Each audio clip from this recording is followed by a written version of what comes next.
ಈಗ ಒತ್ತಕ್ಷರಗಳು ಬಿಡಿಸಿ ಬರೀಕ್ಕಿಂತ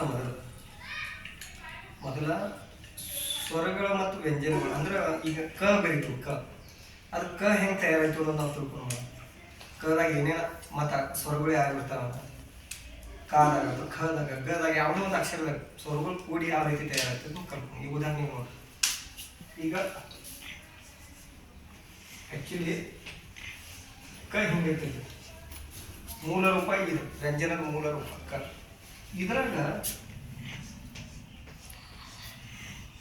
ಅ ಸೇರಿ ಕ ಆಗಿತ್ತು ಕಾಣ್ತೈತಿ ಕ ಇದಕ್ಕೆ ಓದೋತೆ ಕ ಅನ್ನಂಗಿಲ್ಲ ಕ ಕ ಶಾರ್ಟ್ ಭಾಳ ಒತ್ತಂಗಿಲ್ಲ ಮತ್ತೆ ಶಾರ್ಟ್ ಕ. ಆಮೇಲೆ ಕದಾಗ ಅ ಕೂಡಿ ಕ ಕದಾಗ ಸೇರಿ ಕ ಆಮೇಲೆ ಕ ಅಂತೀವಿ ಇದನ್ನ ಕ ಅಂದ್ರೆ ನಡೀತೀವಿ ಇದನ್ನ ಕ ಹೇಳ್ತೀವಿ. ಈ ಉದಾಹರಣೆ ಈಗ ಕಾಗೆ ಅನ್ನೋ ಪದ ಅದ ಕಾಗೆ. ಈ ಉದಾಹರಣೆ ಕಾ ಹೆಂಗೆ ತಯಾರಾಗಿರ್ತೈತಿ ಕಾ ನೋಡ್ರಿ ಕಾದಾಗ ಏನೇನು ಸೇರಿರ್ತದೆ ನೋಡ್ರಿ. ಇದ್ರಾಗ ಕ ವ್ಯಂಜನ ಆ ಸೇರಿ ಆಮೇಲೆ ಗ ಗೆ ಗದಾಗ ಏನ್ ಸೇರಿ ಎ ಸೇರಿ ಕರೆಕ್ಟ್ ಐತಿ ಕಾಗೆ. ಕಾಗೆ ಅನ್ನೋ ಪದ ಹೆಂಗೆ ತಯಾರೈತೆ ನೋಡು. ನೀವೇನು ಕೇಳಿದ್ರೆ ಡೈರೆಕ್ಟ್ ಹಿಂಗೆ ಇರ್ತಾವಂತ ಇವು ಆ್ಯಕ್ಚುಲಿ ಇದ್ರಾಗ ಸ್ವರಗಳು ಸೇರಿ ತಯಾರಾಗಿರ್ತೀವಿ ಕಾಗೆ. ಇವು ಕ ಕ ಕ ಗ ಕ ಖ ಗ ಘ ಹಿಂಗೆಲ್ಲ ಇರ್ತಾವಲ್ಲ ಇವು ವ್ಯಂಜನಾಕ್ಷರಗಳು ಗೊತ್ತಲ್ಲ. ವ್ಯಂಜನಗಳು ಎಷ್ಟಿರ್ತಾವೆ 34. ಎಷ್ಟಿರ್ತಾವೆ? ಅದ್ರಾಗ ವರ್ಗೀಯ ವ್ಯಂಜನಗಳು ಮತ್ತು ಅವರ್ಗೀಯ ವ್ಯಂಜನಗಳು ಅಂತ ಹೇಳ್ತಾವೆ ಗೊತ್ತದ. ಯಾಕಂದ್ರೆ ಇನ್ನೊಂದು ಅದ್ರ ಮೇಲೆ ಕ್ಲಾಸ್ ಮಾಡ್ಬೋದು. ಅದು ವರ್ಗೀಯ ವ್ಯಂಜನಗಳು 25 ಬರ್ತಾವೆ. ಎಷ್ಟ? 25. ಆಮೇಲೆ 9 ಅವರ್ಗೀಯ ವ್ಯಂಜನಗಳು ಬರ್ತಾವೆ. ಅದ್ರ ಬದಲು ನಾನು ನಿಮಗೆ ಒಂದು ಸ್ವಲ್ಪ ಕಂಪ್ಲೀಟ್ ನಾಲೆಜ್ ಕೊಡ್ತೇನೆ. ಹಂಗಂದ್ರೆ ವ್ಯಂಜನ ಅಂದ್ರೆ ಯಾರ ಮೊದಲು ತಿಳ್ಕೊಬೇಕು. ಸ್ವರಗಳ ಸಹಾಯದೊಂದಿಗೆ ಉಚ್ಚರಿಸಲ್ಪಡುವ ಅಕ್ಷರಗಳು. ಸ್ವರಗಳ ಸಹಾಯದೊಂದಿಗೆ ಸ್ವರ ಅಂದ್ರೆ ಯಾವ ಇವ ಆ ಈ ಸ್ವರಗಳು ಇರ್ತದ 13 ಸ್ವರಗಳು 13 ಅದ ಎರಡೇನದಾವ ಅದ್ರಾಗ ಒಂದು ಅನುಸಾರ ಮತ್ತೊಂದು ವಿಸರ್ಜನೆ. ಮತ್ತು ಈ ಸ್ವರಗಳಲ್ಲಿ ಐ ಮತ್ತು ಅವು ಇವು ಸಂಧ್ಯಾಕ್ಷರಗಳು ಅಂತ ಏನು ಅಂತ ಅದ್ರ ಬಗ್ಗೆ ಸ್ವಲ್ಪ ನೋಡೋದು. ಈ 13 ಸ್ವರಗಳ ಮತ್ತು 2 ಅನುಸಾರ ಈ ಸ್ವರಗಳ ಸಹಾಯದಿಂದ ಉಚ್ಚರಿಸಲ್ಪಡುವ ಅಕ್ಷರಗಳಿಗೆ ವ್ಯಂಜನಗಳು ಅಂತಾರೆ. ಏನಂತಾರೋ ವ್ಯಂಜನ.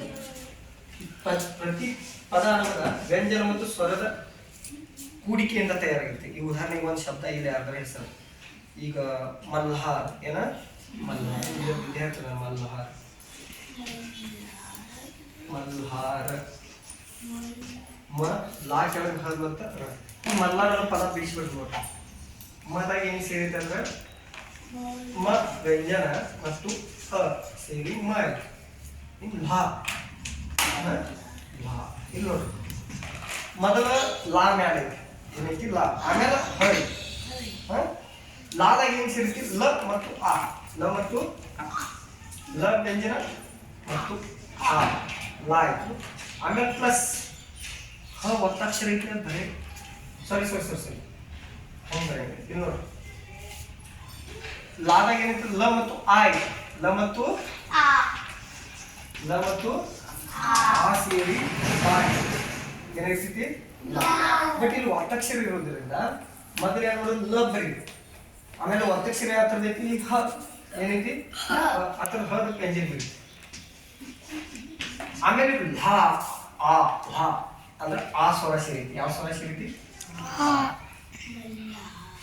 ಈಗ ಅದ ಮಲ್ಹಾ ಲಾ ತಿಳಿತು. ಲಾ ಏನೈತಿ ನಾ ಇಲ್ಲಿ ಲ ಪ್ಲಸ್ ಆ ಬರೆಯತೈತಿ. ಅದು ತಪ್ಪು. ಸ್ವರ ಕೊನೆಗೆ ಬರ್ತದ. ಎಲ್ಲಿ ಬರ್ತದ? ಕೊನೆಗೆ. ಈಗ ಲಾ ಐತಿ ಮಲ್ಹಾ. ಆಮೇಲೆ ರ ರ ಇಲ್ಲಿ ರ ಆಮೇಲೆ ಮಲ್ಹಾ. ಈ ರೀತಿ ಬಿಡಿಸಿ ಬರಬೇಕು. ತಿಳಿತು. ಈ ರೀತಿ ಪದಗಳನ್ನ ನೀವು ಬಿಡಿಸಿ ನಂಗೆ ತೋರಿಸ್ಬೇಕು. ಇನ್ನೊಂದು 4 ಪದಗಳು ತಗೊಂಡು ನಾವು ಒತ್ತಕ್ಷರ. ಹಾಂ ನೋಡಿ ತಿಳಿಯತ್ತಲ್ಲ. ಯಾರಿಗೆ ತಿಳಿಯಂಗಿಲ್ಲ ಸರಿಯಾಗಿ ನಂಗೆ ಹೇಳಿ ಸರ್, ನನಗೆ ತಿಳಿವತ್ತು ನಾನು ತಿಳಿಸ್ತೀನಿ. ಈಗ ಇಲ್ಲಿ ಕ್ಲಾಸ್ ಬರೋದು, ಶಾಲೆಗೆ ಹೋಗ್ರಿ, ಈ ಕೆಲಸ ನಮ್ದು ತಿಳ್ಕೊಳ್ಳೋದು, ಶಿಕ್ಷಣ ಪಡೆಯೋದು, ನಮ್ಮ ಮೆದುಳಿನ ಸಾಮರ್ಥ್ಯ, ಜ್ಞಾನದ ಸಾಮರ್ಥ್ಯ, ಬುದ್ಧಿಮತ್ತೆ ಸಾಮರ್ಥ್ಯ ಹೆಚ್ಚು ಮಾಡ್ಕೊಂಡಿರ್ತೇವೆ. ಅದು ಬರೀ ನೀವು ಶಾಲೆಗೆ ಹೋದ್ರಿ ಅಥವಾ ಕ್ಲಾಸ್ಗೆ ಹೋದ್ರಿ ಎಲ್ಲಿ ಹೋದ್ರಿ ಅದು ಇದ್ದಲ್ಲಿ ಇತ್ತಂದ್ರೆ ಏನೋ ಉಪಯೋಗ ಇಲ್ಲ. ಯಾವುದೋ ವಸ್ತು ಇದ್ದಲ್ಲಿ ಇತ್ತಂದ್ರೆ ಕೊಳಿತದ, ಏನದ ಬೆಳಬೇಕು, ಬೆಳಿಬೇಕು, ಏನ್ರಿ ಆಗ್ಬೇಕ. ತಿಳಿತು. ಈಗ ಈಗ ಜ್ಞಾನ ಭಕ್ತಿ ಏನ ಜ್ಞಾನ ಭಕ್ತಿ ಅನ್ನೋ ಪದ ಒತ್ತಕ್ಷರ ಐತಿಲ್ಲ, ಸರಿ ಬೇಕಾದ್ರೆ ನೋಡ್ರಿ.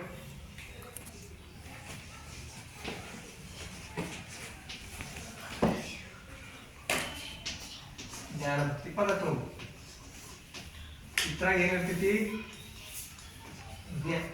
ಏನಿದ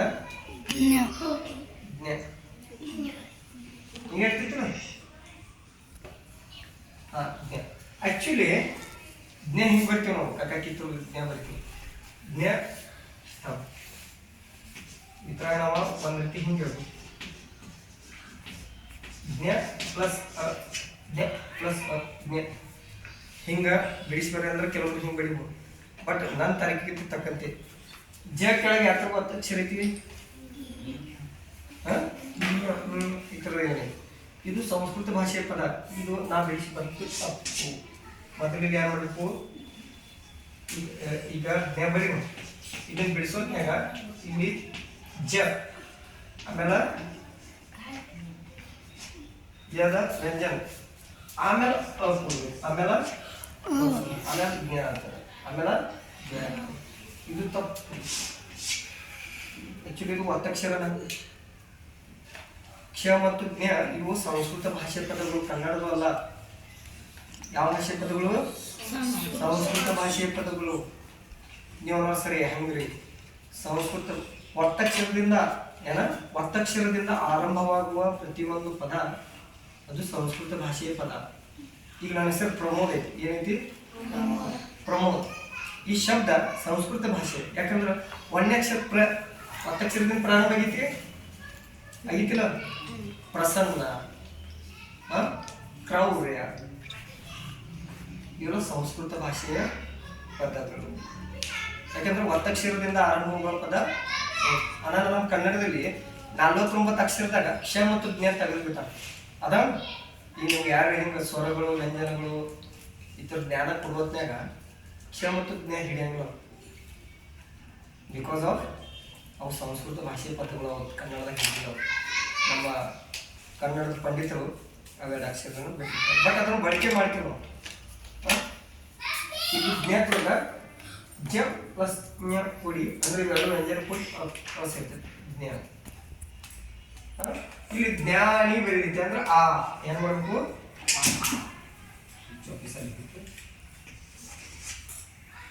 ಈಗ ಜ್ಞ ಆಯ್ತು. ಏನಾಯ್ತು? ಜ್ಞ. ಏನಾಯ್ತು? ಜ್ಞಾನ.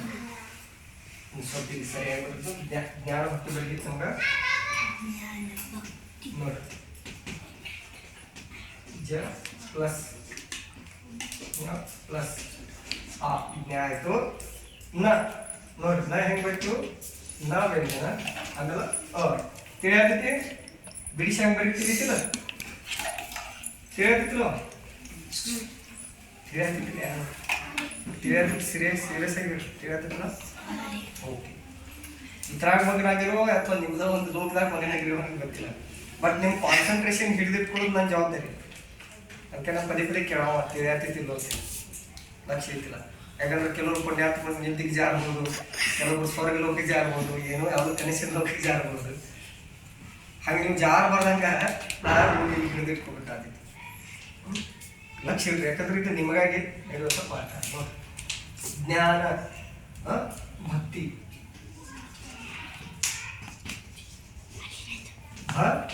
ಪ್ಲಸ್ ಕರೆಕ್ಟ್ ಐತಿ. ತಿ ನೋಡಿ ಕ ಆಮೇಲೆ ಏನು ಬರ್ಬೇಕು ಹೇಳ್ರಿ ನೀವು? ಗುಡ್. ತ ತ ಬರ್ದ ಆಮೇಲೆ ಅದ್ರಾಗ ಸ್ವರ ಯಾವ ಸೇರಿಸ್ಬೇಕು? ತಿ ಇ. ಯಾವುದು? ಈ ಸೇರಿಸ್ಬೇಕು. ಯಾವ ಸ್ವರ ಸೇರಿಸ್ಬೇಕು? ಜ್ಞಾನಮುಕ್ತಿ. ಸರಿ ಅದ? ಜ್ಞಾನಮುಕ್ತಿ ತಿಳಿಯತ್ತಿಲ್ಲ? ಈಗ ಅಭಿರಾಜ್, ಅಭಿರಾಜನ ಹೆಸರು ಒಂದು ಸಾಮಾನ್ಯ ಪದ ಅದ.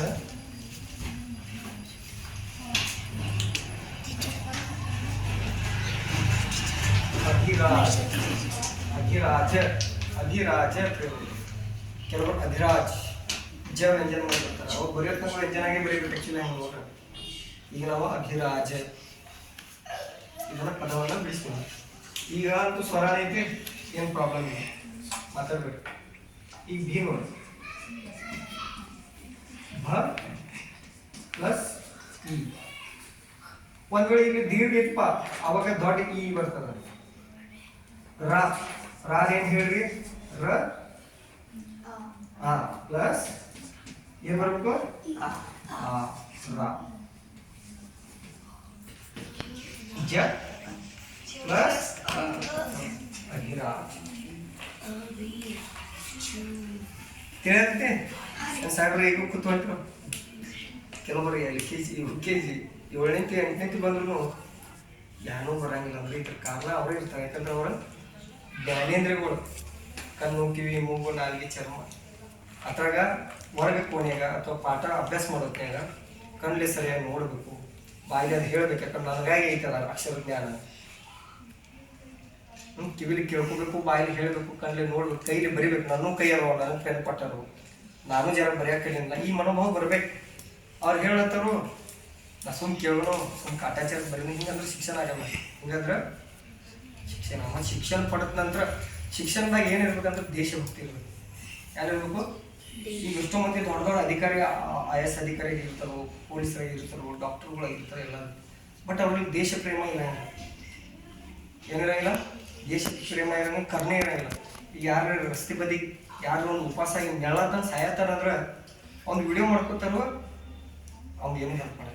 ಹೆಲ್ಪ್ ಮಾಡಿರಿ, ವಿಡಿಯೋ ರ್ಯಾಕ್ ಮಾಡ್ಕೊಳ್ರಿ, ಹೆಲ್ಪ್ ಮಾಡಿರಿ. ಅಥವಾ ಒಂದು ಸ್ವಲ್ಪ ನೀರು ಕೊಡ್ರಿ, ಒಂದು ರೊಟ್ಟಿಗಳು ಕೊಡ್ರಿ, ಏನು ಕೊಡಂಗಿಲ್ಲ, ಹಂಗೂ ಹೋಗ್ಬಿಡ್ತಾವೆ. ಇಂಥ ಶಿಕ್ಷಣ ಬೇಡ. ಶಿಕ್ಷಣದಿಂದ ಒಳ್ಳೇದು ಆಗ್ತೈತಿ, ಕೆಟ್ಟು ಆಗ್ತೈತಿ. ಶಿಕ್ಷಣದಿಂದ ಒಳ್ಳೇದು. ಈ ಶಕುನಿಯನ್ ಕೂಡ ಸುಶಿಕ್ಷಿತ, ಆದ್ರೆ ಅವನ ಶಿಕ್ಷಣ ಎಂಥದಿತ್ತು? ಮನೆ ಹಾಳು ಮಾಡೋದು. ಯಾಕೆ ಮಾಡೋದ? ಮನೆ ಹಾಳು ಮಾಡೋದು, ಸಾಮ್ರಾಜ್ಯಗಳನ್ನು ಹಾಳು ಏರಿಸೋದ, ಜನರ ಕಿವಿ ತುಂಬೋದು. ಅದು ಒಂದು ರೀತಿ ಶಿಕ್ಷಣ. ಶಿಕ್ಷಣದ 2 ರೂಪಗಳು ಬರ್ತಾವೆ, ಒಳ್ಳೇದು ಕೆಟ್ಟದು. ಶಿಕ್ಷಣ ಒಂದು ಇಂಥ ಅಸ್ತ್ರದಲ್ಲ, ಸಂವಿಧಾನ ರೀತಿ ಅದ. ಎತ್ತರ ರೀತಿ ಅದ ಸಂವಿಧಾನ. ನೀವು ಅದನ್ನು ಒಳ್ಳೆ ರೀತಿ ಬಳಸ್ಕೊಂಡ್ರೆ ಒಳ್ಳೇದದ. ಅದು ಸಂವಿಧಾನ ಇನ್ನೊಬ್ರು ಕೆಟ್ಟವ್ರ ಕೈ ಹತ್ರ ಕೆಟ್ಟದಾಗುತ್ತೆ. ನಂಗೆ ಶಿಕ್ಷಣ ಅದ, ಒಳ್ಳೆಯವ್ರ ಕೈ ಹೋಯ್ತಂದ್ರೆ ಒಳ್ಳೇದಾಗ್ತದೆ, ಕೆಟ್ಟವ್ರ ಕೈ ಹೋಯ್ತಂದ್ರೆ ಕೆಟ್ಟದಾಗ್ತದೆ. ಈಗ ನೋಡಿ, ನಾ ಅಕ್ಷರದಿಂದ ಒಂದು ಬೇಗಳಾನು ಬರಿಬೋದು. ನಾನು ಮಂಗ್ಯಾನ ಮಗನಾಥ ಬರಿಬೋದು, ಖರೆ ಆ ಬೇಗಳನ್ನ ಬರಿಬಾರ್ದು. ನನಗೆ ಅದು ಬರೆಯಕ್ಕೆ ಬರ್ತಿದ್ದು, ಖರೆ ಬರಿಬಾರ್ದು. ಯಾಕಂದ್ರೆ ಅಲ್ಲಿ ರಾಂಗ್ ಡೈರೆಕ್ಷನ್. ಅಲ್ಲಿ ಯಾರು ಬರೀಬೇಕು? ನೀನು ಒಬ್ಬ ಒಳ್ಳೆಯ ವಿದ್ಯಾರ್ಥಿ, ಈ ರೀತಿ ಬರೆದ್ರೆ ಒಂದು ಸ್ವಲ್ಪ ಹುಡುಗ ಪ್ರೌಡ್ ಫೀಲ್ ಆಗ್ತದೆ. ಅದನ್ನು ನೀವು ಮಂಗ್ಯಾನ ಹೋಗ್ತೇವನ, ದನ ಹೇಳೋಣ, ಹಿಂಗೆಲ್ಲ ಈ ಪದಗಳನ್ನ ಇಲ್ಲಿ ಬರೆದು ನಿಂದ್ರೆ ನನಗೆ ಭಯ ಬರ್ತಿರ್ತೀವಿ. ಅದರಿಂದ ಒಂದು ಹುಡುಗನ ಜೀವನ ಹಾಳಾಗ್ತದೆ. ಒಂದು ರಾಂಗ್ ಡೈರೆಕ್ಷನ್ ತೋರಿಸಿದ ತಿಳಿದ್ರಿ. ಅಂದ್ರೆ ಶಿಕ್ಷಣ ಕೂಡ 2 ರೂಪಗಳು, ಒಳ್ಳೇದೈತಿ, ಕೆಟ್ಟದೈತಿ. ಅದು ಒಳ್ಳೆಯವ್ರ ಕಡೆಯಿಂದ ಸಿಗಾಕೈತು, ಒಳ್ಳೇದಾಗ್ತದೆ. ಕೆಟ್ಟವ್ರ ಕಡೆಯಿಂದ ಸಿಗಾಕೈತೆ ಅಂದ್ರೆ ಕೆಟ್ಟದಾಗ್ತದೆ. ತಿಳಿತು? ಇವತ್ತಿಂದ ಈ ಪದಗಳನ್ನ ಬಿಡಿಸಿ ಬರುವಂಥ ಕ್ಲಾಸ ಮುಕ್ತಾಯಗೊಳ್ತದೆ. ನಿಮ್ಗೆಲ್ಲರೂ ತಿಳಿತಲ್ಲ? ಓಕೆ, ಧನ್ಯವಾದ.